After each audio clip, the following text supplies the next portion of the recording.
ಮಂತ್ರಗಿರೀಶ್ವರ ಸೀತಾರಾಮ್ ಭಗದ ಜನಪ್ರಿಯ ಸೀತಾರಾಮ್ ಜಾನಕಿ ರಮಣ ಸೀತಾರಾಮ್ ಜಯ ಜಯ ராகவ சீதாராம். கருணையுடைய எல்லாம் வல்ல குருநாதருடைய பேரருள் பெருங்கருணையினால் தொடர்ந்து இராமாயண தொடர் சொற்பொழிவு நடைபெற்று கொண்டிருக்கிறது. இந்த நிகழ்ச்சிக்கு வருகின்றிருக்கின்ற அத்துணை மெய்யடியார்களுக்கும் நம்முடைய பணிவான வணக்கங்களை உரித்தாக்கிக் கொள்கிறோம். கழிந்த நிகழ்விலே அங்கதன் தூது சென்றதும் ராவணனுக்கு செய்தி சொன்னதும் இது மாதிரி நிலைகளை பார்த்தோம். அதன் பிறகு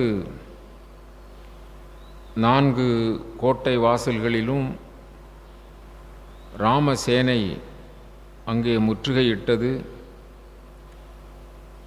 அந்த நேரத்தில் வேறு வழி இல்லாமல் ராவணன் நானே சென்று அவர்களை வென்று வருவேன் என்று சொல்லி ஆணவத்தோடு முதல் நாளிலே போர்க்களத்திற்கு வருகிறான். ஏராளமான அசுர படைகளோடு லகுவாக ராமலக்குவர்களை ஜெயித்து விடலாம், அவர்களை நாம் வெற்றி பெற்று விடலாம் என்று சொல்லி மிகுந்த ஆணவத்தோடு வருகின்றான். அவனுடைய தேர்ப்படை அது மாதிரி மற்றும் உள்ள அரக்க வீரர்கள் இவர்களையெல்லாம் லட்சக்கணக்கான அசுரர்களோடு ராமபிரானை வந்து எதிர்க்கிறான். அப்படி ராமபிரானை எதிர்க்கின்ற பொழுது ஸ்ரீ ராமபிரபுவும் ராமச்சந்திரமூர்த்தியும் அவர் அந்த ராவணனோடு போர் செய்கிறார். ராவணன் தன் வலியெல்லாம் கூட்டி போர் செய்கிறான். அசுரப்படைகளெல்லாம் ஸ்ரீ ராமச்சந்திரமூர்த்தியினுடைய பானங்கள் பட்டு அப்படி அழிந்து ஒளிந்தன. காற்றில் பட்ட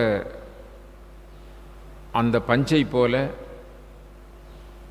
பெருங்காற்றிலே அகப்பட்டு கொண்ட பஞ்சானது எப்படி சின்னாபின்னமாக போய்விடுமோ அதுபோல ராவணன் படைகளெல்லாம் அழிந்து ஒளிந்தன. ராவணனும் நிராயுதபாணியாக ஆகிவிட்டான். நிராயுதபாணி என்றால் எந்தவித ஆயுதங்களும் இல்லாமல் தனி ஒருவனாக ஸ்ரீ ராமச்சந்திரமூர்த்தியினுடைய முன்னால் நிற்கிறான். அவனுக்கு வெட்கம் தாங்கவில்லை. அவன் இவ்வளவு தாழ்ந்த நிலையிலே போர்க்களத்திலே தோல்வியுறுவான் என்று அவன் நினைத்து பார்க்கவில்லை. இப்பொழுது ஸ்ரீ ராமச்சந்திரமூர்த்தியின் முன்னால் அவன் தலைகுனிந்து இப்படி ஒரு அவமானத்திற்கு ஆளாகிவிட்டோமே என்று தன் கால் பெருவிரலால் நிலத்தை கீறிக்கொண்டு தலை கவிழ்ந்து நிற்கிறான். அவனுடைய நிலை எப்படி இருக்கிறது என்று சொன்னால் அவனுடைய வீரத்தை பற்றி கம்பநாட்டாழ்வார் இங்கு சொல்கிறார். அவன் வஜ்ர தேகம் உடையவன். அந்த ராவணன் அவன் அஷ்டதிக்கு யானைகளோடு ஒரு சமயம் போர் செய்தான். அவனுடைய வீரத்திற்கு அளவே இல்லை. அவன் அஷ்டதிக்கு யானைகள் திக்குகளை காவல் செய்யக்கூடிய பெரிய வீரம் படைத்தவைகள். யாரும் அவனோடு போர் செய்வதற்கு தகுதியானவர்கள் இல்லை. ஆகவே புஜபலம் உடையவனாக திண்தோள் வலியனாக இருக்கின்ற என்னோடு போர் செய்ய யார் இருக்கிறார்கள் என்று அந்த மதம் கொண்ட நிலையிலே மதங்கொண்ட யானைகளோடு போர் செய்தான். அந்த அஷ்டதிக்கு யானைகளோடு வலிந்து போர் செய்தான். அவைகளை வலுக்கட்டாயமாக சண்டைக்கு இழுத்து வலிந்து போர் செய்தான். அப்படி போர் செய்த பொழுது அந்த அஷ்டதிக்கு யானைகளும் அவனுடைய மார்பிலே தங்களுடைய தந்தத்தை பாய்த்தன. வஜ்ரதேகமுடைய வீரன் அல்லவா, அவனுடைய மார்பிலே தந்தத்தை பாய்த்து அந்த கோடுகளை, அந்த கொம்புகளை அந்த யானைகளால் திரும்ப எடுத்துக்கொள்ள முடியவில்லை. ஆகவே ஒடித்து விட்டன, ஒடிந்து போய்விட்டது. அது மாதிரி ஒடிந்த அந்த கொம்புகளை நான் இப்படி அஷ்டதிக்கு யானைகளோடு போர் செய்து அவற்றையெல்லாம் வெற்றி கொண்டு அவைகள் என் மார்பிலே மோதிய பொழுது அவைகள் கொம்பை ஒடித்துத்தான் சென்றனவே தவிர மார்பிலே பாய்ச்சிய அந்த கொம்புகளை அது பிடுங்கிக் கொள்ள முடியவில்லை. அவ்வளவு பெரிய மாவீரன் என்று சொல்லி அந்த கொம்புகளிலே பூண் கட்டி தன்னுடைய மார்பிலே வைத்து கொண்டான். அது மாதிரி வீரன். ஆகவே இப்பொழுது அவன் அப்படிப்பட்ட வீரன் இப்பொழுது எப்படி நிற்கிறான்? அது மட்டுமல்ல, ஒரு சமயம் அவன் புஷ்பக விமானத்தில் வடதிசை நோக்கி சென்ற பொழுது ஹிமாலய பர்வதம் கைலேயங்கிரி அது அவன் செல்லுகின்ற பாதையின் குறுக்கே தென்பட்டது என்பதற்காக அந்த நந்திதேவர் சொல்லுவார், இது கைலேயங்கிரி, சிவபெருமான் வீற்றிருக்கின்ற கைலை மலை, நீ இதை வலம் சென்று போ என்று சொன்னார். ஆனால் அவர் சொன்னதை கேட்காமல் நான் போகின்ற போக்கிற்கு எதிர் திசையிலே என்னுடைய விமானத்தினுடைய தடையாக இருக்கின்ற இந்த மாமேருவை நான் எடுத்து கடலிலே ஆழ்த்தி விடுகிறேன் என்று தோள் கொடுத்து தூக்கினான். அப்படிப்பட்ட மாவீரன். இதை கம்பநாட்டாழ்வார் இங்கு சொல்லுகிறார். வாரணம் பொருத மார்பும், வாரணம் என்றால் அஷ்டதிக்கு யானைகள், அந்த மார்பை உடையவன். வரையினை எடுத்த தோளும், அவன் அந்த கைலேங்கிரியையே தூக்கியவன். நாரத முனிவர்க்கேற்ப நயம்பட உரைத்தனாவும், அதிலே சிவபெருமான் தன்னுடைய காலால் அமுக்கிய பொழுது மலையின் அடியில் மாட்டிக்கொண்டான். அப்படி 1000 ஆண்டுகள் அழுதான். ராவணன் என்று சொன்னாலே அதனுடைய பெயருக்கு அர்த்தம் அழுதவன் என்று பெயர். அழுதவன். இப்பொழுதும் சிலர் ராவணன் பக்கம் நிற்கின்றவர்கள் என்ன செய்வார்கள், தனக்கு பெயரையே ராவணன் என்று வைத்துக் கொள்கிறார். ராவணன் என்றாலே அழுதவன் என்று பொருள். அப்படி 1000 ஆண்டுகள் அழுதான். நாரத முனிவர் சொல்லி, நீ இறைவன் சாமகான பிரியர், நீ சாமவேதம் பாடு என்று சொன்ன பொழுது வீணை மீட்டி அவன் பாடினான். அதனால் அவன் அதிலிருந்து தப்பித்தான். அப்படி நாரத முனிவர்க்கேற்ப நயம்பட உரைத்தனாவும், தாரணி மௌலிபத்தும் சங்கரன் கொடுத்த வாளும், அவன் தவம் செய்து கொண்டிருந்த காலத்திலே சங்கரன் சிவபெருமான் அவருக்கு வாளாயுதம் கொடுத்திருந்தார். அந்த வாளை அவன் வைத்திருந்தான். சிவபெருமான் கொடுத்த வாள் அல்லவா? அப்படிப்பட்ட சிறப்புடைய வாளும் இப்பொழுது இழந்து விட்டான். தாரணி மௌலி பத்தும், அவன் அணிந்திருந்த மகுடங்களெல்லாம் அழிந்து போய்விட்டன போரிலே. மகுடங்களை இழந்தான். சிவபெருமான் கொடுத்திருக்கின்ற அந்த வாளை இழந்தான். அஷ்டதிக்கு யானைகளோடு போர் செய்த வீரம் போயிற்று. அந்த மேருமலையை தூக்கிய அந்த தோல்வலி போயிற்று. வீரமும் களத்தே போக்கி வெறுங்கையோடு நிற்கிறான். இப்பொழுது அவனுடைய வீரமெல்லாம் போய்விட்டது. ராமலக்குவர்கள் என்னால் மானிடர்கள், அவர்களை நான் அப்படி லகுவாகவே வென்று வருவேன், நீங்கள் யாரும் இப்பொழுது வர வேண்டும், நானே முதல் நாள் போரிலே போகிறேன் என்று சொல்லி போர்க்களத்திற்கு வந்தவன் இப்பொழுது நிராயுதபாணியாக ஸ்ரீ ராமச்சந்திரமூர்த்தியினுடைய முன்னிலையிலே அப்படி தலைகுனிந்து நிற்கிறான். உடனே பகவான் சொல்லுவார், ராவணா, உனக்கு சந்தர்ப்பம் கொடுக்கின்றேன். இப்பொழுது உன்னை கொல்வது பெரிய காரியம் கிடையாது. சீதா பிராட்டியை களவு செய்த வஞ்சகமாக எடுத்து வந்தவன் அல்லவா? ஆகவே உன்னை கொல்வது என்பது இப்பொழுது பெரிய காரியம் கிடையாது. நீ நிராயுதபாணியாக இருக்கிறாய். ஆகவே நிராயுதபாணியாக இருக்கின்ற உன்னை கொல்ல விரும்பவில்லை. உனக்கு இப்பொழுதாவது புத்தி வருகிறதா? சீதா பிராட்டியை விட்டு நீ என்ன செய்யலாம்? சரணடையலாம். இல்லை என்றால் நீ என்ன செய்யலாம்? இன்று போய் உன்னுடைய பெரும் படைகளை திரட்டி கொண்டு நாளை போருக்கு வா. இன்று போய் நாளை வா என்றான் ராமபிரான். வாளை பாய் வயல்கள் நீடு அந்த கோசல நாட்டிற்கு தலைவனாகிய ராமன் அப்படி சொன்னார். ராவணன் இப்பொழுது வெட்கி தலைகுனிந்து திரும்பி போகிறான். அப்படி போகின்ற பொழுது அவன் வெற்றியோடு வாகை சூடி வருவான் என்று சொல்லி அவன் போர்க்களத்திலே ராமலக்குவர்களை எளிதாக வென்று வருவான் என்று சொல்லி எல்லோரும் எதிர்பார்த்து இருக்கிறார்கள். பெண்கள் அணி அணியாக எதிர்பார்த்து இருக்கிறார்கள், வாகை சூடி வருவான் என்று சொல்லி. மற்றுமுள்ள மீதம் இருக்கின்ற சேனைகளெல்லாம் அங்கே எதிர்பார்த்து நிற்கிறார்கள், ராவணன் வெற்றியோடு வருவான் என்று சொல்லி. ஆனால் இவன் தலைகுனிந்து சொல்லுகின்றான், எதையும் கவனிக்கவில்லை. மாதிரம் எவையும் நோக்கான். அவனை வரவேற்க நிற்கிற அந்த பெரிய கூட்டத்தை எதையும் நோக்கவில்லை. அவன் வளநகர் நோக்கான், அவனுடைய நகரத்தை கூட எட்டி பார்க்கவில்லை. காதலர் தம்மை நோக்கான், அங்கு நிறைய பெண்கள் புடைசூழ நின்று வெற்றியோடு வருகின்ற ராவணனை வரவேற்க வேண்டும் என்று சொல்லி அப்படி அவர்களெல்லாம் அங்கு நிற்கின்றார்கள். கடல் பெரும் சேனை நோக்கான், கடல் போன்ற சேனைகள், இவனோடு போர் புரிய வந்த சேனைகள் தவிர மீதமுள்ள சேனைகளெல்லாம் அணிவகுத்து நிற்கின்றன, அதையும் நோக்கான். ஆனால் அவனுக்கு ஒரே ஒரு வருத்தம் இருக்கிறது. என்னை பார்த்து இப்பொழுது எல்லோரும் சிரிப்பார்கள், ஆனால் ஜானகியிடம் நான் என்ன சொல்லியிருந்தேன்? மனிதர்கள் எனக்கு ஒரு அற்பம், அவர்களை இப்பொழுது வேண்டுமென்றாலும் உன்னிடம் பிடித்து கொண்டு வருகிறேன், சிறைப்படுத்தி கொண்டு வருகிறேன் என்றல்லவா வீரம் பேசியிருந்தான். இப்பொழுது இந்த செய்தி, முதல் நாள் போரிலே ராமனோடு போர் செய்து ராவணன் நிராயுதபாணியாக புறமுதுகு காட்டி பின்வலித்து வருகிறான் என்று சொல்லுகின்ற அந்த செய்தி, தாதவில் கூந்தல் மாதர் தனித்தனி நோக்கத்தானோர், இவன் என்ன செய்கிறான்? அதெல்லாம் கவலைப்படாமல் ஜானகி நகுவாள் என்று நினைத்து பூதலம் தன்னை நோக்கி வருகின்றான், பூமியை நோக்கி வருகின்றான். வானகும், இந்த உலகத்தில் உள்ளவர்களெல்லாம் என்ன செய்வார்கள்? நகுவார்கள். வானத்தில் வானகும் என்றால் தேவர்கள். தேவர்கள் ஏனென்றால் தேவர்களை அடிமைப்படுத்தி வைத்திருக்கிறான், அவர்களையெல்லாம் வெற்றி கொண்டிருக்கிறான், அவர்களெல்லாம் இப்பொழுது தக்க சமயம் வந்து விட்டது, தோற்றுவிட்டான் என்று சொல்லி அவர்களெல்லாம் சிரிப்பார்கள். வானகும் அண்ணும் நகும்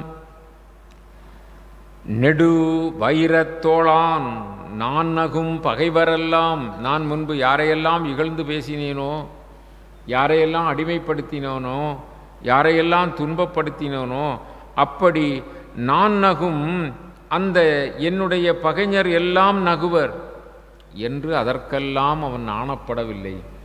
சீதாதேவி அவள் சிரிப்பாளே என்று சொல்லி வேல் நகும் நெடுங்கண் செவ்வாய் மெய்யியல் மிதிலை வந்த ஜானகி நகுவளன்றே நாணத்தால் சாம்புகின்றான்.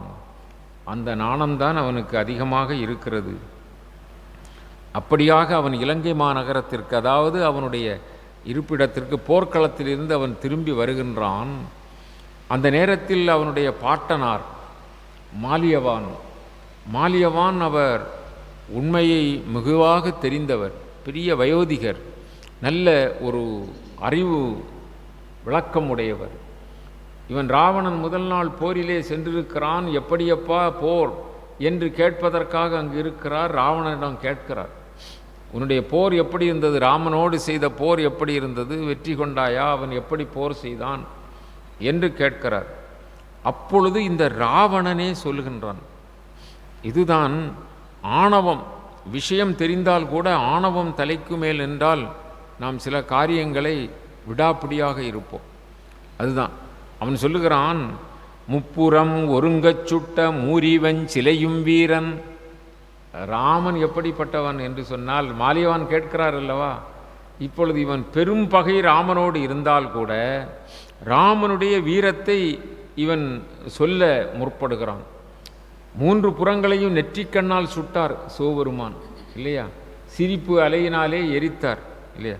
அப்படி முப்புறம் உருங்கச் சுட்ட மூரிவன் சிலையும் வீரன், அற்புத வில்லுக்கு ஐய அம்பு என குழலும் ஆகா.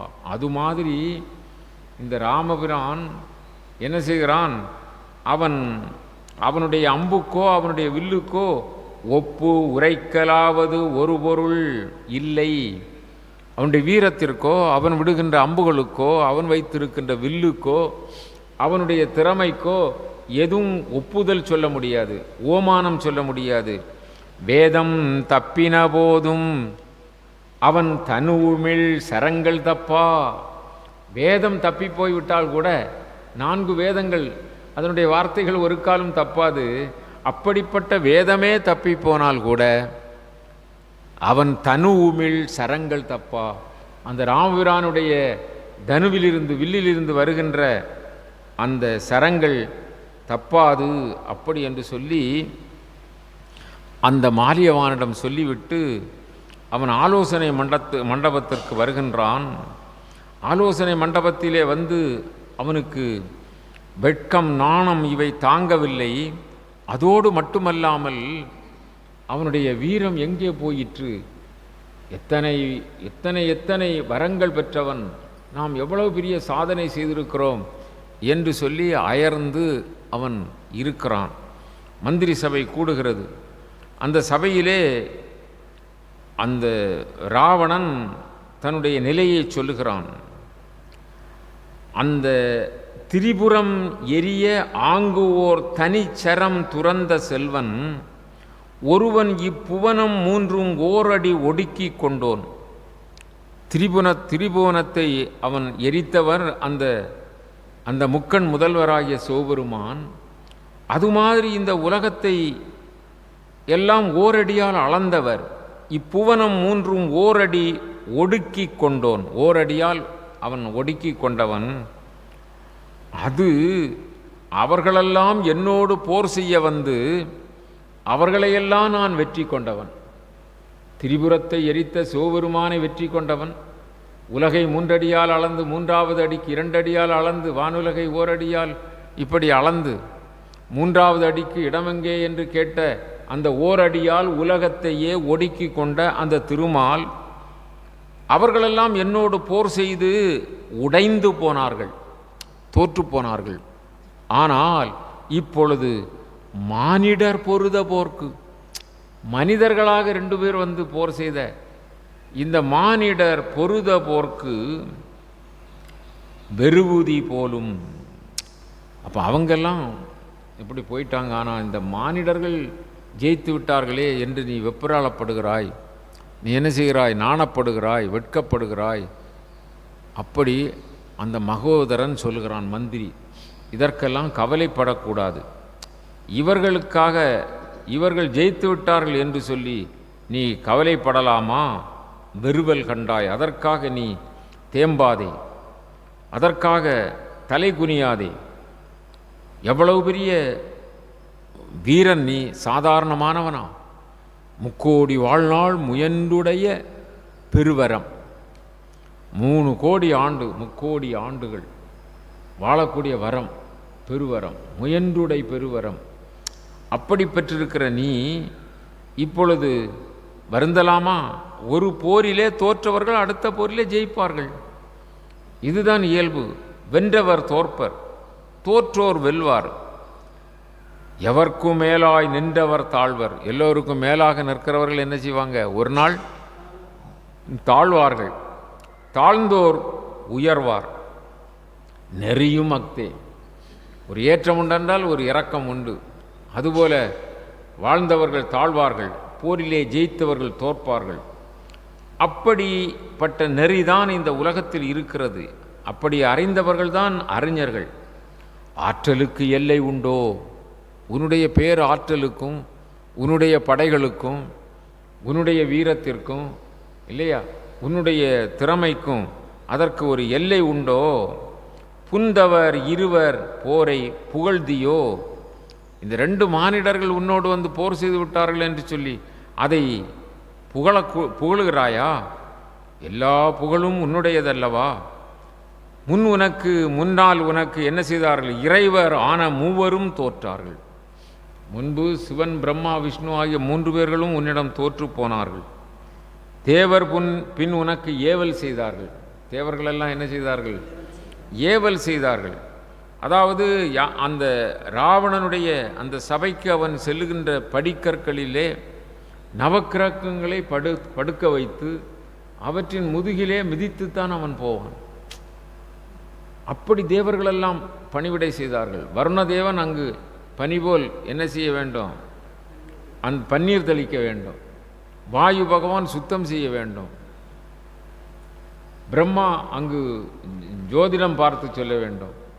இது மாதிரி எல்லாம் தேவர்களையெல்லாம் அடிமை கொண்டிருக்கிறாய். ஆகவே அந்த மூவர்களும் உன்னோடு போர் செய்து தோற்றவர்கள். இந்த தேவர்களெல்லாம் உனக்கு ஏவல் செய்கின்றவர்கள். அந்த புல் நுனியிலே இருக்கின்ற அந்த பனி போன்ற இந்த மனிதரை நீ ஒரு பொருள் என்று நினைத்து நீ வருத்தப்படலாமா? உனக்கு இளையவன் எவ்வளவு பெரிய வீரன் கும்பகர்ணன்.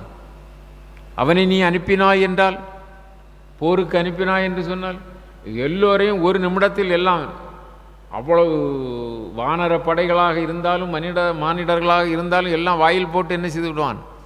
அப்படியே சாப்பிட்டு விடுவான். அப்படிப்பட்ட கும்பகர்ணன் உன்னுடைய தம்பியாக இருப்பது உனக்கு தெரியாதா?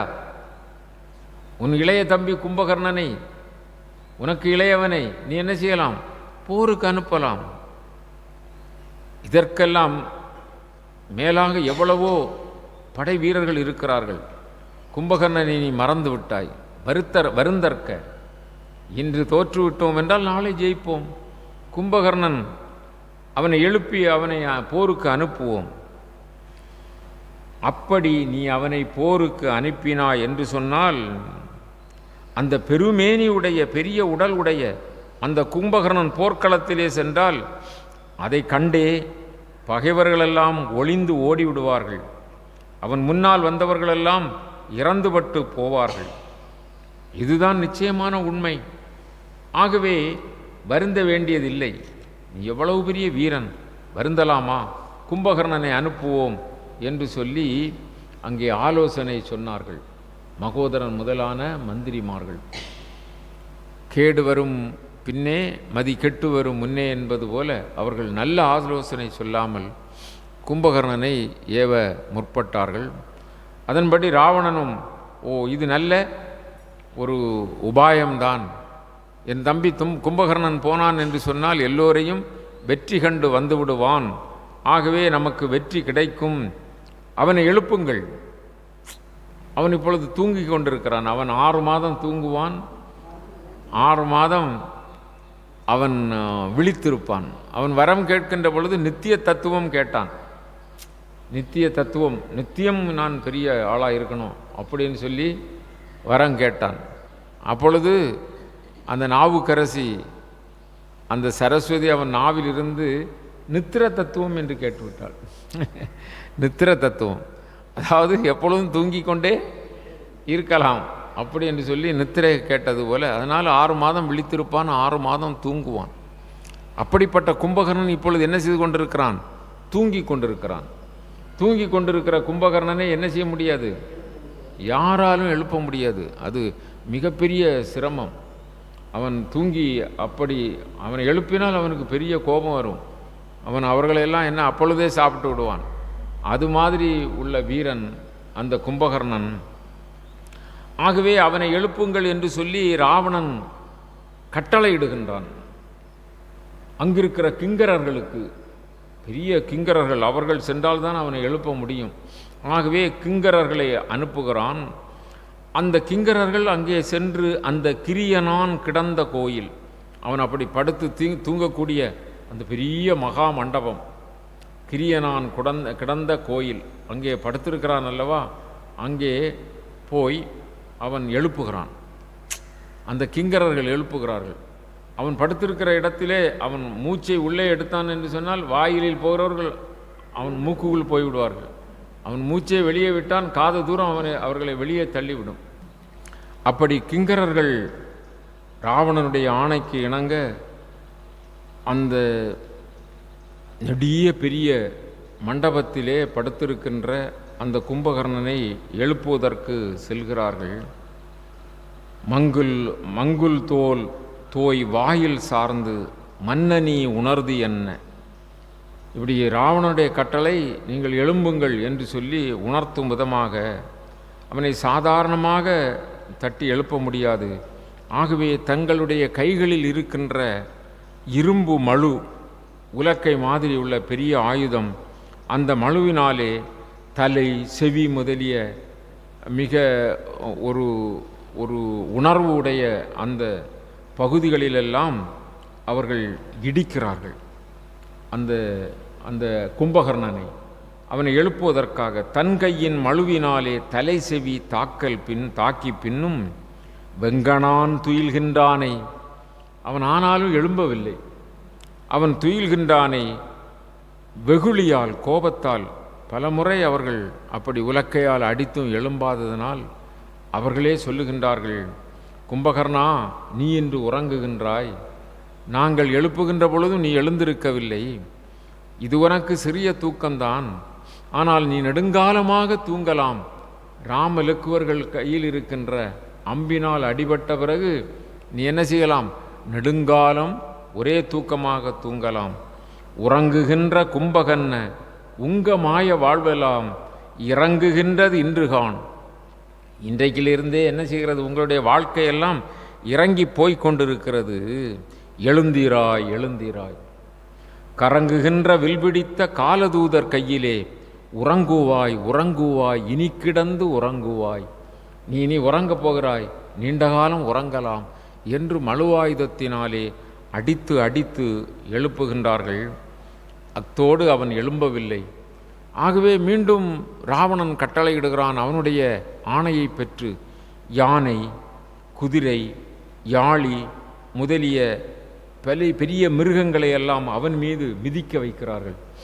அவனை மிதித்து யானைகள்லாம் போகும், குதிரைகளெல்லாம் போகும். குதிரை குழம்புகள்லாம் எவ்வளவு வேகமாகப்படும். அப்படி யாழி இவைகளையெல்லாம் அவன் மீது அடித்து விரட்டுகிறார்கள், மிதிக்கச் செய்து எழுப்பச் செய்கிறார்கள்.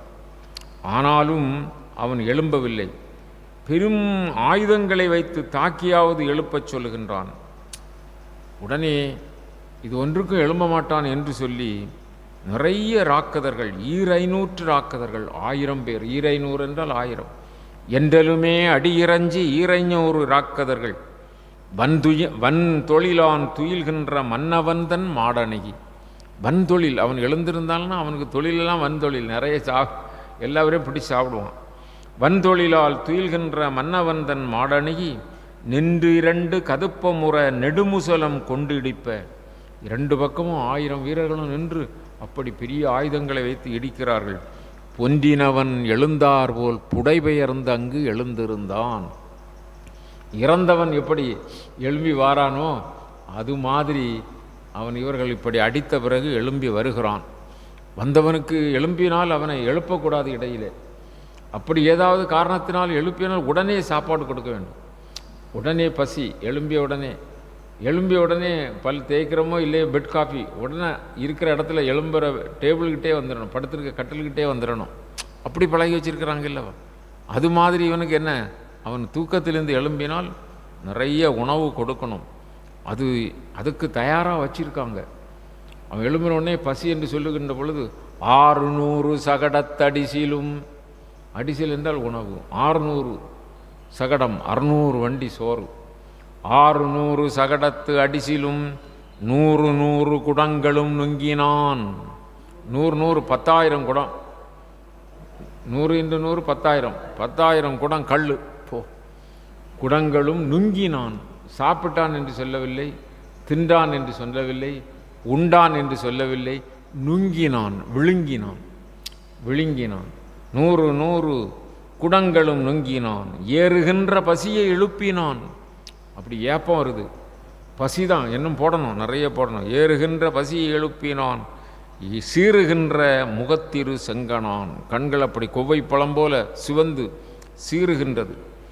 எருமை ஏற்றை 600 கொடுத்தார்கள். 600 வண்டி சோறுன்னா 600 அந்த வண்டி இழுத்துட்டு வரக்கு 2 எருமை உண்டு இல்லை? அப்போ 600 1200 எருமைகளையும் சாப்பிட்டான். என்ன 600 அருமையின்றியே தின்று அந்த இறை ஆறினான், அந்த பசியை நீக்கி கொண்டான். 600 வண்டி சோறு, 10,000 குடங்கள், 1200 எருமை கடா எல்லாம் சாப்பிட்டு பசியை தீக்கணும். உடனே அந்த எழுப்பியவர்களெல்லாம் சொல்லுகிறார்கள், எதுக்காக எழுப்புனீங்க? உங்கள் அண்ணன் ராவணன் அழைக்கிறார் அப்படி என்று சொன்ன உடனே கும்பகர்ணன் ராவணன் இருக்கிற இடத்திற்கு வருகிறான். ராவணனை கண்டவுடனே அப்படி ஒரு கீழே விழுந்து நமஸ்காரம் பண்ணான்.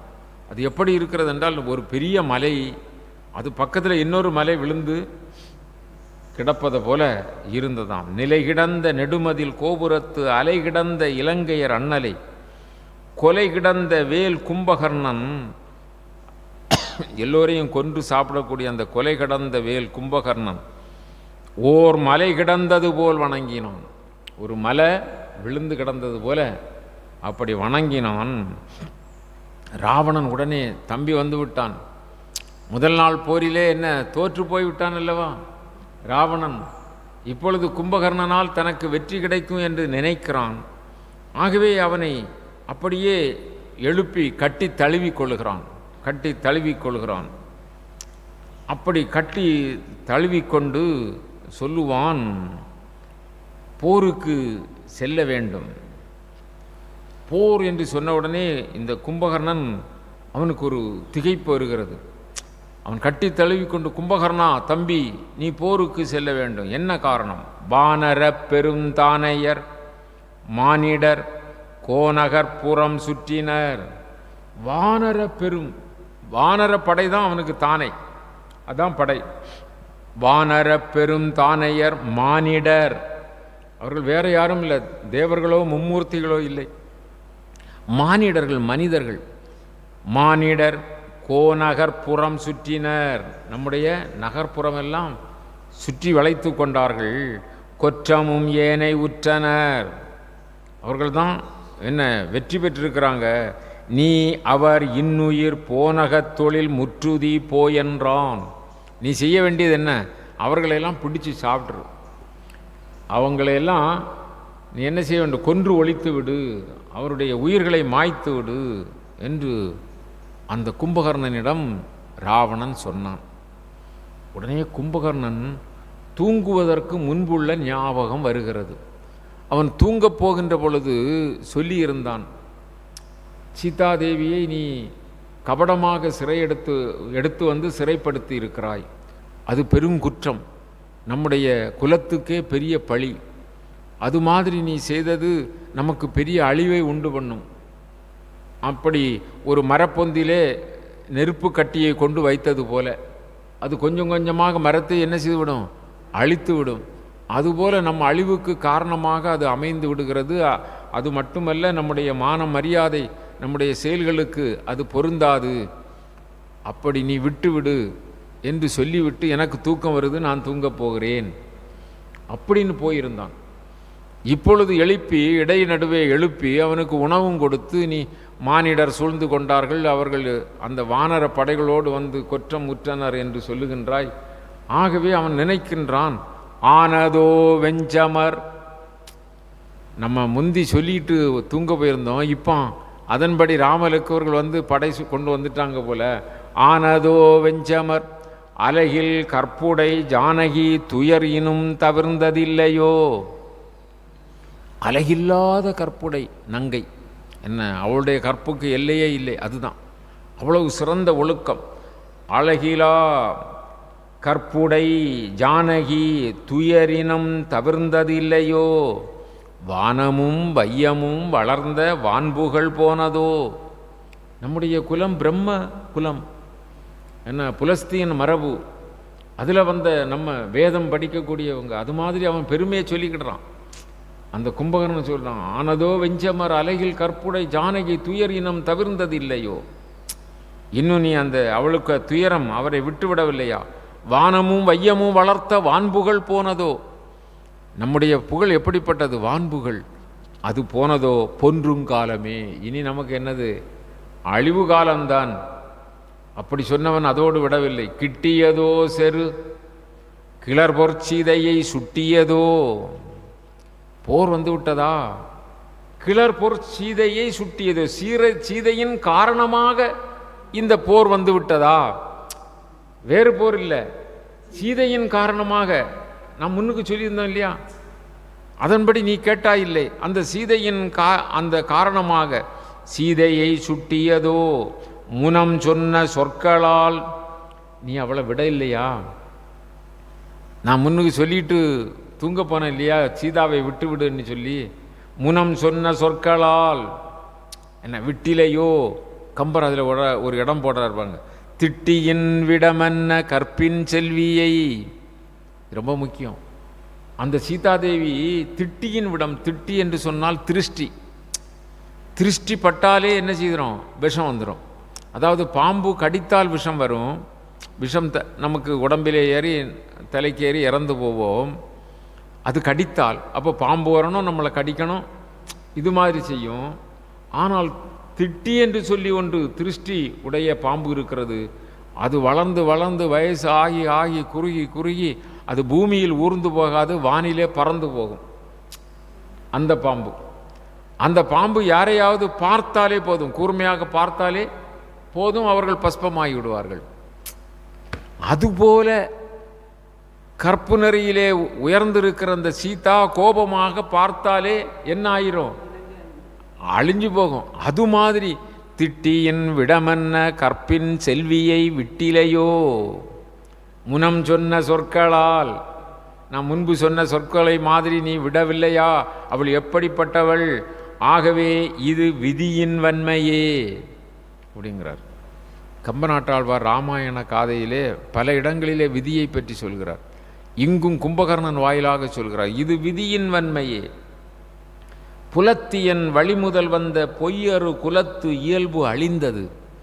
அந்த புலத்தியன் வரவிலே வந்த அந்த பொய்யில்லாத, அதாவது மேன்மை குன்றாத அந்த குலத்தின் இயல்பு அழிந்தது. கொற்றம் முற்றுமே, கொற்றமும் ஆட்சியும் அழிந்து போய்விட்டது. வலத்து இயல் அழிவதற்கு ஏதுமை அருநிலத்து இயல் நீர் இயல் என்னும் நீரதால். இந்த காரியத்தை செய்தால் என்ன ஆகிவிடும், அழிந்து போய்விடும்.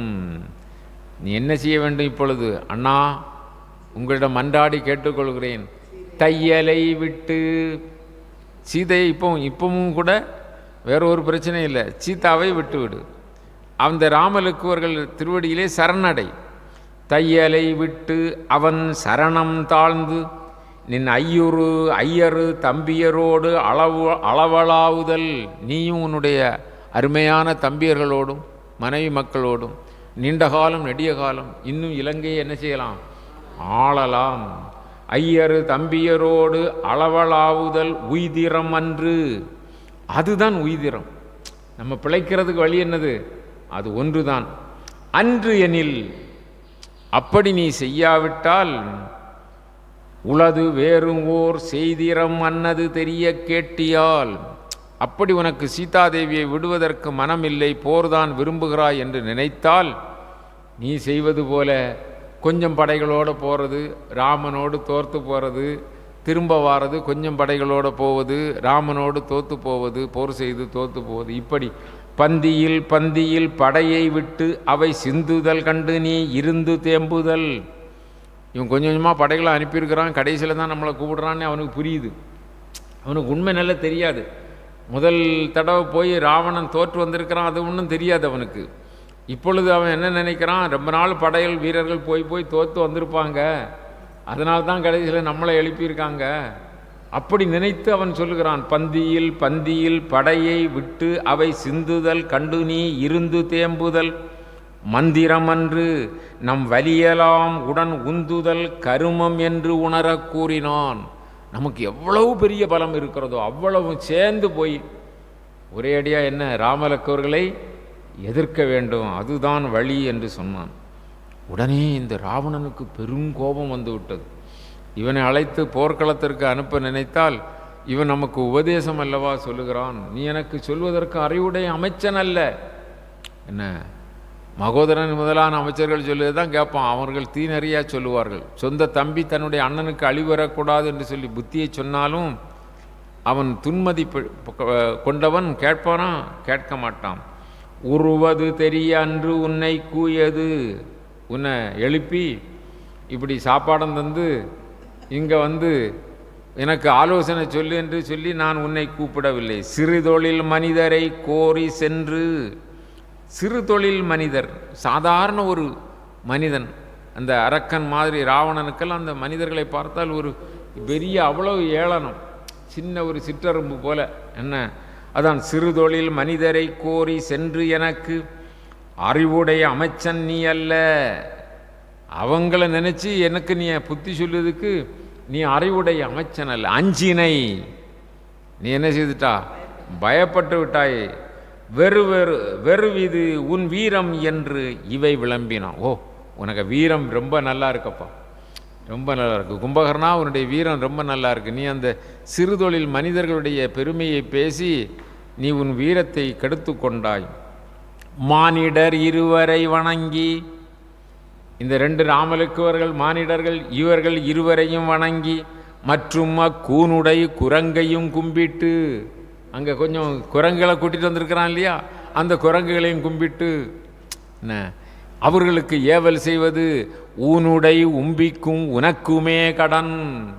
உன்னுடைய தம்பி போயிட்டான் இல்லை, என்ன வீடண்ணன் போயிட்டான் அல்லவா, அது மாதிரி ஊனுடை உம்பிக்கும் உனக்குமே கடன், யானது புரிகிலேன் எழுகபோ என்றான். அவர்களுக்கு சேவை செய்து அவங்க பக்கம் இருந்து அவன் சொல்கிறத கேட்கறதுக்கு நான் தயார் இல்லை. அது உன்னுடைய தம்பிக்கும் உனக்கும் தான் அது பொருந்தும். யான் அது புரிகிறேன் எழுக போ என்றான். உனக்கு போருக்கு போவதற்கு உனக்கு விருப்பம் இல்லை என்று சொன்னால் நீ எழுந்து போ. இங்கிருந்து என்னிடம் ஏதாவது பேசினால் உன்னை கொன்று விடுவேன். நீ நன்றாக தூங்கினாய், எழுந்தவுடனே வயிறு உடைக்க நன்றாக சாப்பிட்டாய், மீண்டும் போய் தூங்கு. அந்த கூனுடை குரங்கையும் மானிடர் இருவரையும் வணங்குவதற்கு நான் தயாரில்லை. அது உனக்கும் உன் தம்பி வீடணனுக்கும் தான் பொருந்தும். உடனே அந்த கும்பகர் நினைக்கிறான், இவன் கை வாளால் வெட்டி வீழ்த்தப்படுவதை விட ராமன் கையினால் இறந்தால் நமக்கு என்ன கிடைக்கும்? விமோசனம் கிடைக்கும். ஆகவே போர் அந்த போர்க்களத்திலே ராமனுடைய அந்த பாணத்தினால் நாம் இறந்து விடுவது மேல் என்று நினைக்கிறோம். என்ன?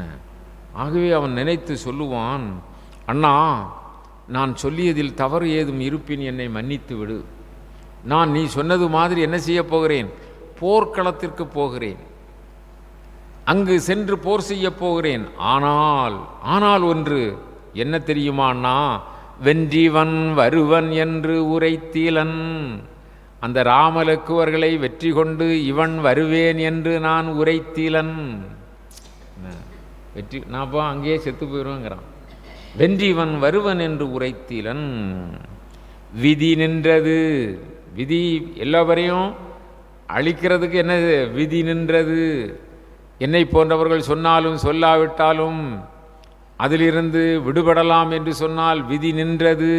அது எப்படி நிற்கிறது? நான் போக மாட்டேன் என்று சொன்னாலும் பிடர் பிடித்து உந்த நின்றது. பிடரியை பிடித்து தள்ளுது. இப்போ கும்பகர்ணனுடைய கட்டாயம் அதுவாகி போய்விட்டதல்லவா? அப்போ விதி நிற்குது.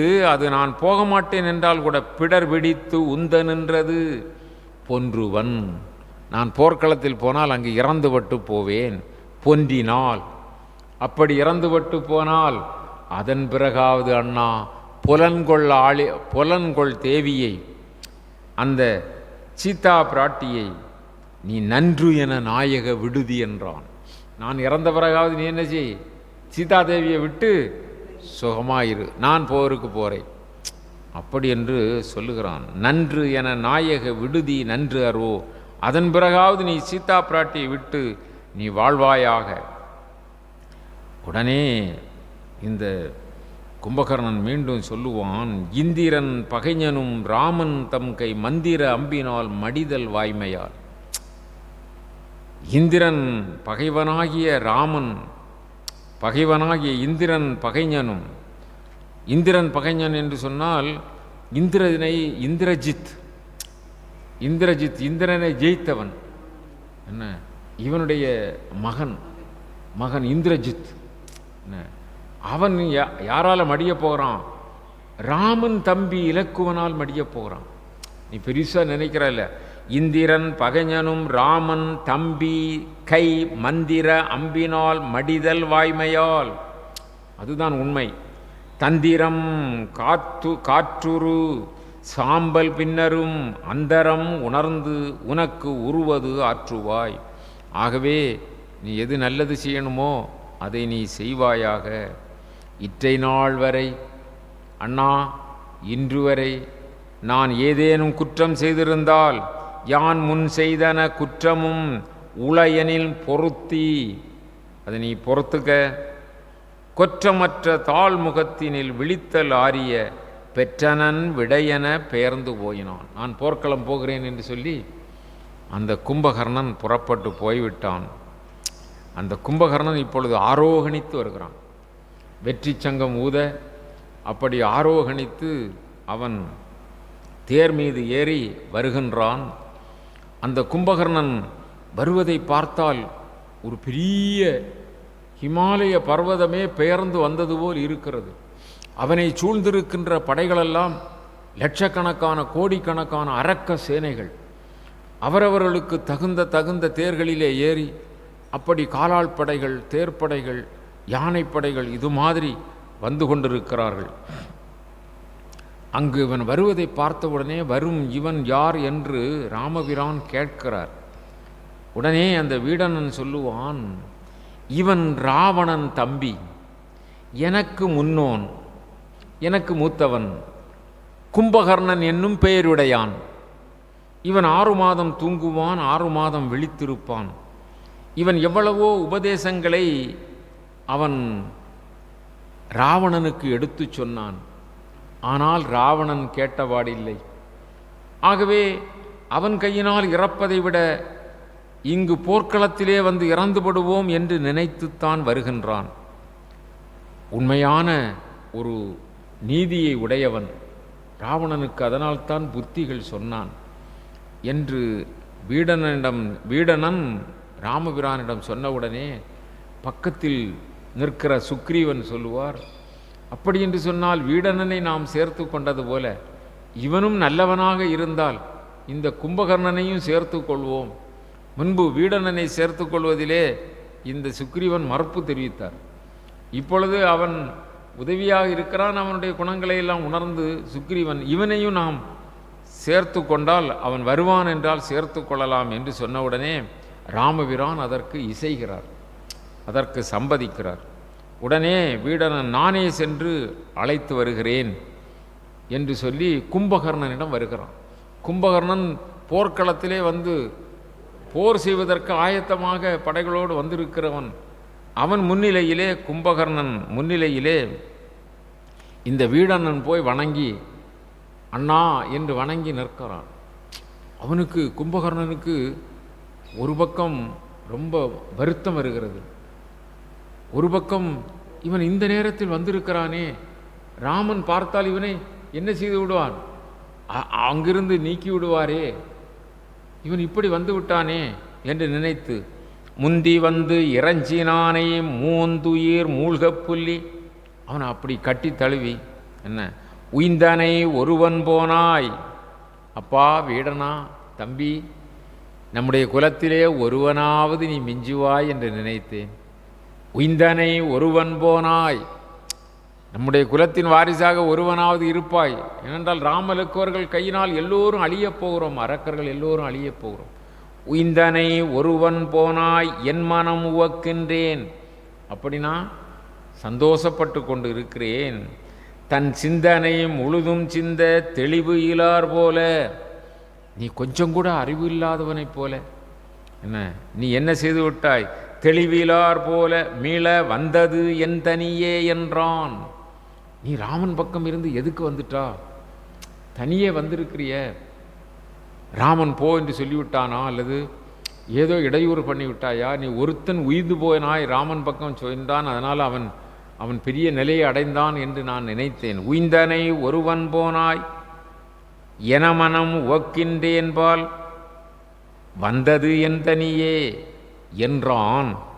மழையின் நீர் வழங்கு கண்ணான், அப்படி மழையின் நீர் வழங்கு, மழை பெய்தால் எப்படி தண்ணீர் ஓடுமோ அது மாதிரி கண்கள் தாரை தாரையாக கும்பகர்ணன் கண்களிலிருந்து பாய்கிறது. தம்பியின் மீது உள்ள ஒரு அந்த பாசம். அது மட்டுமல்ல, வீடனன் அங்கிருந்து இலங்கையை விட்டு ராமன்பால் சரணடைந்த செய்தி எல்லாம் முதல் தெரியும். ஏன்னா அவன் இருந்த கும்பகர்ணனும் அந்த சபையில் இருந்தான். நீ போ என்று விரட்டிய பொழுது அவன் நான் போகிறேன் என்று வந்த அப்பொழுது ஒருவன் தப்பிக்கொண்டான், ஒருவன் நல்ல ஒரு நிலையை அடைந்தான் என்று நான் நினைத்திருந்தேன்.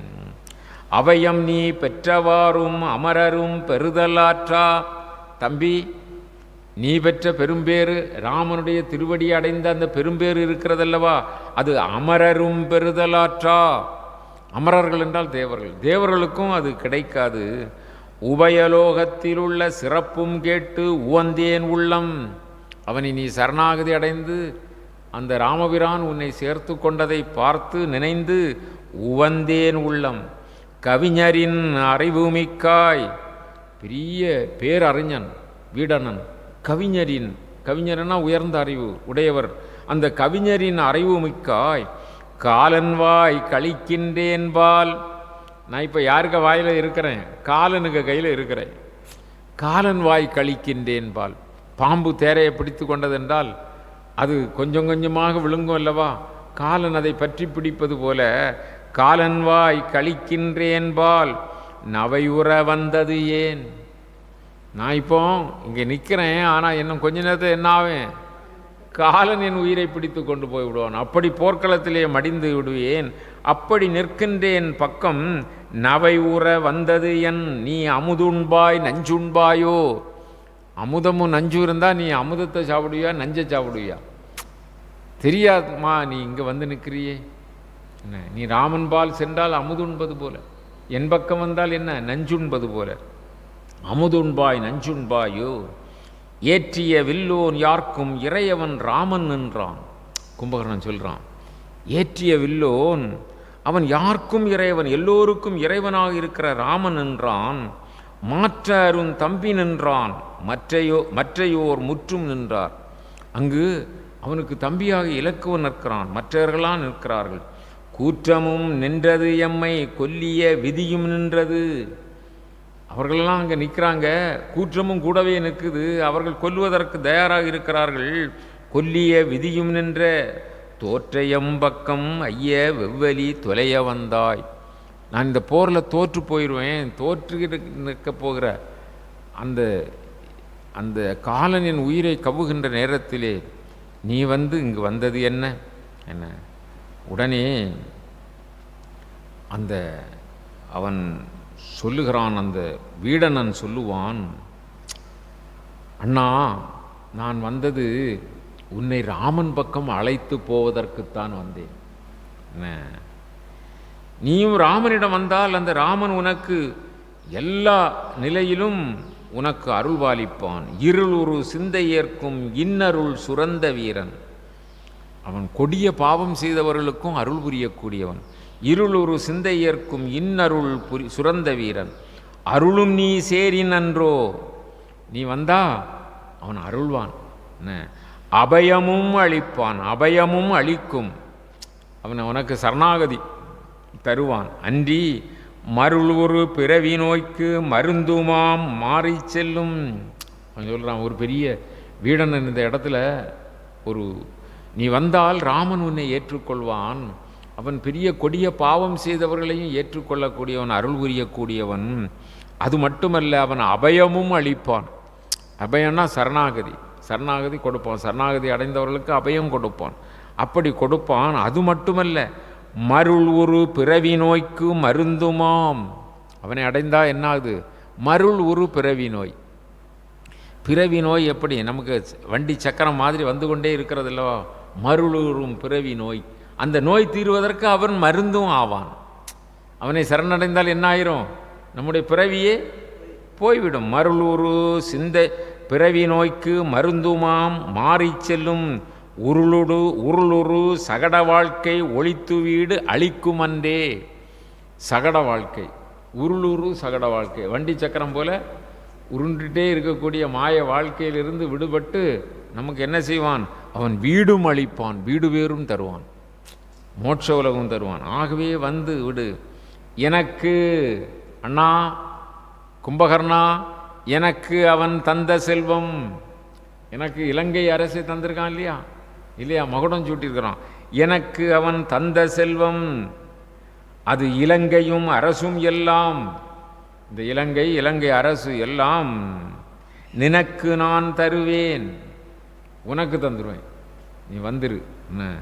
நினக்கு நான் தருவேன் தந்து உன் ஏவலின் நெடிது நின்றேன். நீ என்ன சொல்வையோ அதை கேட்டு நான் நடப்பேன். உனக்கு இதின் உறுதி இல்லை. அப்படி உறுதி இல்லை என்றால் உத்தம உன்பின் வந்தேன், அதனால் நான் உன்னை அழைப்பதற்காக வந்திருக்கிறேன். மனக்கு நோய் வந்த மரபையும் விளக்குவாய். அப்படி நீ வந்திருக்கிற காரியத்தை விடுத்து ராமன்பால் வந்துவிடு, அவன் உனக்கு அபயமும் சரணாகதியும் தருவான். சரணாகதி அடைந்தால் அபயம் தருவான். அது மட்டுமல்ல, ராமன் பக்கம் சேர்ந்தால் நம்முடைய பிறவி நோய் நீங்கி அதற்கு மருந்தாக அவன் இருக்கிறான், நமக்கு வீடு பேரும் தருவான். அந்த காரியத்தை நீ இப்பொழுதே செய்ய வேண்டும், வா அப்படின்னு. ஒருத்தர் தீயவை செய்தால் அந்த தீயவர்களோடு நாம் சேர்ந்திருக்கலாமா? கும்பகரன் அந்த வீடனம் மீண்டும் சொல்லுவான், தீயவை செய்வராகின் சிறந்தவர் பிறந்த உற்றார் தாயவை தந்தைமார் என்று உணர்வரோ. தர்மம் பார்ப்பார். தர்மத்தை பார்க்கக்கூடியவங்க தீயவை செய்தவர் நம்ம அண்ணன், நம்ம தம்பி, நம்ம மனைவி, நம்ம மக்கள், அப்படி தாய் தந்தை என்று பார்க்கக்கூடாது. அப்படி பார்க்க மாட்டார்கள். தீயவை செய்வராகின், ஒருத்தன் தீயவர் சிறந்தவர் பிறந்த உற்றார் தாய் அவை தந்தையமார் என்று உணர்வரோ. தர்மம் பார்ப்போர். அப்படி தர்மத்தின் பக்கம் பார்க்குறவங்க தீயவை பக்கம் இருக்கக்கூடாது. இப்போ ராவணன் தீயவை செய்திருக்கிறான், அவன் பக்கம் நீ ஒரு காலும் நிற்கக்கூடாது. நீ அவை அரிதி அன்றே, உனக்கு அதெல்லாம் நல்லா தெரியும். நினக்கு நான் உரைப்பதென்னோ, உனக்கு நான் சொல்ல வேண்டியதில்லை. ஆகவே நீ என்ன செய்துவிடு, தூயவை துணிந்தபோது பழி வந்து தொடர்வதுண்டோ. நல்ல காரியத்தை செய்கின்ற பொழுது பழி வந்து நம்ம என்ன செய்யாது, தொடராது. ஆகவே நீ வந்துவிடு. அதோடு மட்டுமல்ல, நம்முடைய உடம்பிலே ஒரு கட்டி தோன்றிவிட்டது, ஒரு பருக்கட்டி அல்லது வேர்வை கட்டி, ஏதோ ஒன்று ஒரு ஒரு ஒரு நோய் தொடர்ந்து விட்டதென்றால் அந்த கட்டியை என்ன செய்வார்கள், என் உடம்பில் தானே வந்திருக்கு, என்னோட உடம்பில் தானே வந்திருக்கிறது என்று அதை போற்றி புகழ மாட்டார்கள். அதை சுடலுற சுட்டு வேறோர் மருந்தினால், அது நல்ல கத்தி வச்சு கீறி என்ன அந்த அதில் உள்ள அசுத்தத்தை எல்லாம் மாற்றி அதை சுடலுற சுட்டு வேறோர் மருந்தினால் துயர் தீர்வர். அது மாதிரி நம்முடைய குலத்திலே நம் அண்ணன் தான் அப்படி தவறு செய்தான் என்று சொன்னால் கூட நாம் அவனை விட்டு ஒழிய வேண்டும். சுடல் உறச் சுட்டு வேறுவோர் மருந்தினால் துயர் தீர்வர். கடலிடை கோற்றம் தேய்த்து கழிவது கருமம் என்றால், கோட்டம் என்றால் அழகிய ஒரு மனம் வீசக்கூடிய பொருளை கடலில் போய் நம்ம கரைச்சி கடலெல்லாம் மணக்க வைப்பேன்னு சொல்லலாம், மணக்க வைக்க முடியுமா? அது மாதிரி தீயவர்கள் தீயவை செய்தவர்களை நாம் என்ன செய்ய வேண்டும், நாம் ஒதுக்கி தள்ள வேண்டும். மடலுடை அலங்கல் மார்வ மதி உடையார்க்கு மன்னோ. அதனால் வந்துவிடு, அந்த ராவணன் பக்கம் நிற்க வேண்டாம். காக்கலாம் முன் தன்னை, உனக்கு மூத்தவனாகிய ராவணனை காக்கலாம் என்று நீ நினைத்தால் எனின் அது கண்டது இல்லை. காக்கலாம் என்றால் முடியாது. ஆக்கலாம் அறத்தை வேறே எண்ணினும், அறத்தை நம்ம நிலைநிறுத்தலாம் அப்படி சொன்னாலும் இல்லை. தீக்கலாம் கொண்டதேவர் சிரிக்கலாம், செறிவில் ஆவி போக்கலாம். நம்ம என்ன செய்யலாம், போர்க்களத்தில் அந்த நெருப்பில் விழுந்த விட்டில் பூச்சி போல சாகலாம். தேவர்கள்லாம் நம்மை பார்த்து சிரிக்கலாம். செருவில் ஆவி போக்கலாம், புகலாம், பின்னை நரகு அன்று பொருந்திற்றன்றோ. இப்போ நம்ம போர் வந்து இந்த ராமருக்கு ஒரு கையினால் செத்து போகலாம், ஆனால் நரகந்தாங்க என்ன, இதிலிருந்து விடுபட முடியாது. ஆகவே அண்ணா நீ என்ன செய்து விடு, வந்து விடு. உடனே கும்பகர்ணன் இப்பொழுதுதான் வாய் திறக்கிறான். நான் முதல்ல சொன்னான், நீ வந்துட்டியே அப்பா, எதுக்கு வந்தா, அமுதுண்பாய் நஞ்சுண்பாயோ, நீ ராமன் பக்கம் போய் ஒருவன் நீ உய்ந்தனை என்று மனம் கழித்தேன். இப்பொழுது இந்த நேரத்தில் நீ இங்கே வந்துட்டியே, கவிஞரின் அறிவு முக்கியோய், கவிஞர்னா பெரிய அறிவாளியாகிய நீ இப்படி வரலாமா என்று சொன்னான். இவன் அண்ணா உன்னை அழைப்பதற்காகத்தான் நான் வந்தேன். அந்த ராமன் தீயவை புரிந்தவர்க்கும் அருள் புரிவான், என்ன சரணடைந்தவர்களுக்கு அபயம் கொடுப்பான். அது மட்டுமல்ல, அவனை சார்ந்தால் நமக்கு முக்தியும் வீடு வேறும் கிடைக்கும், பிறவி சாகரத்திலிருந்து தப்பித்து கொள்ளலாம், என்ன எப்படி அந்த சகட வாழ்க்கை அதிலிருந்து விடுபடலாம் என்றெல்லாம் சொன்னான். நம்முடைய உடம்பிலே தோன்றிய கட்டி ஒன்றை நாம் அதை நீக்க வேண்டுமே தவிர அதை வைத்து பாதுகாக்கக்கூடாது. அதுபோல ராவணன் குற்றம் செய்தவனை நாம் ஒதுக்கி தள்ள வேண்டும்.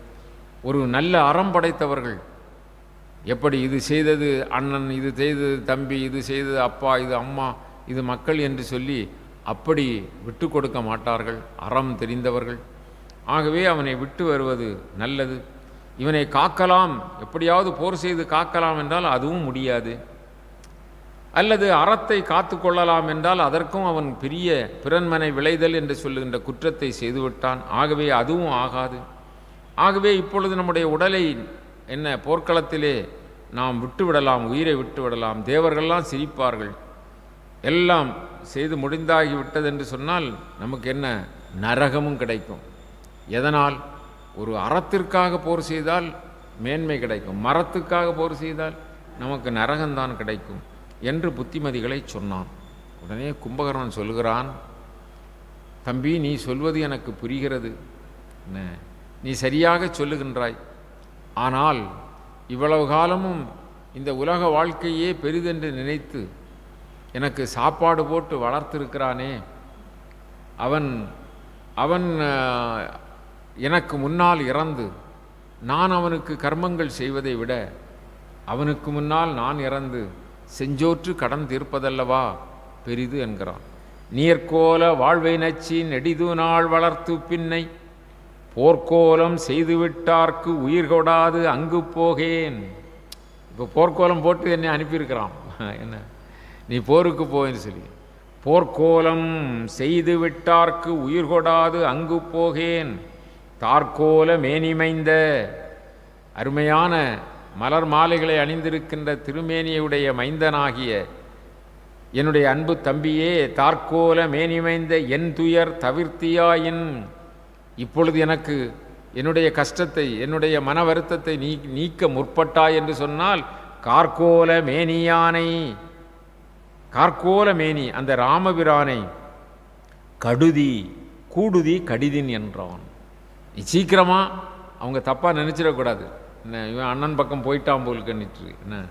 ஆகவே என் துயர் தீர்க்க வேண்டும் என்று சொன்னால், என்னுடைய கஷ்டத்தை நீ நீக்க வேண்டும் என்று விரும்பினால் கார்கோல மேனியானை கூடுதி கடிதின் என்றான். கருத்துயிலா இறைவன் தீமை கருதினால் அதனை காத்து திருத்தலாம் ஆகில் அன்றே திருத்தலாம் தீராது ஆயின் பொருது உருபொருள் உண்டாமோ.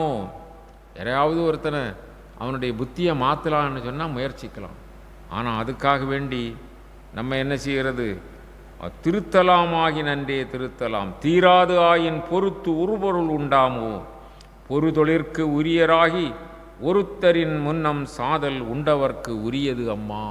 நமக்கு திருத்த முடியாது என்று சொல்லக்கூடிய கட்டத்தில் அவன் நமக்கு எல்லா வசதிகளையும் செய்து தந்து நம்மை வளர்த்திருக்கிறான். அதனால் அவருக்கு முன்பு இறப்பது தான் எனக்கு சிறப்பு அப்படி என்று சொல்லி செஞ்சோற்று கடன் கழிக்கின்ற நிலையிலே அந்த கும்பகர்ணன் உறுதியாக இருந்தான். வீடணன் ராமன் பக்கம் வந்து நடந்த விவரங்களை சொன்னான். கும்பகர்ணன் போர் செய்தான். கும்பகர்ணன் போரானது மிக மிக பெரிய அதி அற்புதமான போர். அவன் எல்லா வானரங்களையும் பிடித்து பிடித்து தூக்கி எறிகிறான், அடிக்கிறான், பூமியில் மிதிக்கிறான், பெரும்போர் செய்கிறான். அவனுடைய போரினாலே அந்த அந்த அந்த படை வீரர்கள், வானர படை வீரர்கள் ஏராளம் பேர்கள் கஷ்டப்பட்டு உயிர் நீத்து அப்படியெல்லாம் சிதறி ஓடினார்கள். இந்த நேரத்தில் இனியும் பார்த்திருக்கக்கூடாது என்று சொல்லி ராமபிரான் போர் செய்தார். அப்படி போர் செய்து அந்த ராமபிரான் அவனுடைய கைகளை துண்டித்தார். கைகளை துண்டித்த உடனே அவன் கால்களால் மிதித்து மிதித்து என்ன செய்தான்? அவன் வானரங்களை கொன்றான், பெரும்போர் செய்தான். கால்களையும் துண்டித்தார். அப்படி துண்டித்த பொழுது அவன் உருண்டு உருண்டு என்ன அம்மியிலே ஒரு குளவியை வைத்து பொருளை வைத்து அரைப்பார்கள் அல்லவா, அது மாதிரி பூமியை அம்மியாக வைத்து தன் உடலை குளவியாக வைத்து என்ன உரைகல்லாக வைத்து என்ன செய்தான்? அவன் அப்படியே வானரங்களை அழித்தான். கை போயினது, கால் போனது, அவனுடைய மூக்கு அறுபட்டு போனது. அப்பொழுது அவனுக்கு பெரிய வருத்தம் வந்து விட்டது. ஏனென்றால் தங்கைக்கும் மூக்கு போய்விட்டது, தனக்கும் இப்பொழுது மூக்கு போயிற்று. இனி வானவர்கள்லாம் சிரிப்பார்கள். போர்க்களத்திலே மூக்கில்லா முகத்தோடு தானே அந்த கும்பகர்ணன் இருந்தான் என்று நினைப்பார்கள். ஆகவே ராமபிரானை அவன் நினைந்து கேட்கிறான், ராமா எனக்கு ஒரு வரம் கொடு என்று கேட்கிறான். கும்பகர்ணன் கடைசி நேரத்திலே அவனுடைய அந்த சிறப்பு மிகு அந்த நிலை இங்கு உணர்த்தப்படுகிறது. ராமன்பால் கேட்கிறான் பாருங்கள். அவனுக்கு எப்படியாவது நிச்சயமாக ஒரு பெரிய நிலைதான் கிடைக்கும். மூக்கிலா முகமென்று முனிவர்களும் அமரர்களும் நோக்குவார். முனிவர்கள் இங்கு இருந்து சூழ்ந்து இருக்கிற அந்த தேவர்களெல்லாம் இவனுக்கு மூக்கில்லை என்று நினைப்பார்கள். நோக்குவார் நோக்காமை. அப்படி அவர்கள் பார்ப்பதற்கு முன்பு நின்கணையால் என் கழுத்தை நீக்குவாய். ராமா, என்னுடைய கழுத்தை இனி அறுத்து விடு. கழுத்தை அறுத்து என் தலையை நெடுங்கடலுள் ஆழ்த்துவாய். கடலில் கொண்டு போட்டுரு. முனிவர்களும் தேவர்களும் என் முகத்தை பார்த்து மூக்கில்லாத முகம் என்று சொல்லி அப்படி ஏளனமாக சிரிப்பார்கள். அவர்கள் நோக்குகின்ற முன்பு நோக்குவார் நோக்காமை நுண்கணையால் என் கழுத்தை நீக்குவாய். நீக்கியவின் நெடுந்தலையை கருங்கடலுள் போக்குவாய். இது நின்னை வேண்டுகின்ற பொருள் என்றான். இது உன்னை நான் வேண்டுகின்ற நிலை, வேண்டுகிறேன் என்று கேட்டான். அது மாதிரி அந்த கும்பகர்ணனுடைய தலை அறுக்கப்பட்டு அப்படியே கடலிலே ஆழ்த்தினார். கும்பகர்ணன் என்ன செய்தான்? இறந்தான். செய்தி ராவணனுக்கு போனது, தம்பி இறந்து விட்டான் என்று சொல்லி அவன் துயரப்பட்டான். இலங்கை மாநகரமே துயரப்பட்டது. இந்த இடத்திலே நாம் நிறைவு செய்வோம். அடுத்த நாள் என்ன போர் நடந்தது என்பதை எல்லாம் அடுத்த நாள் பார்க்கலாம். இன்னும்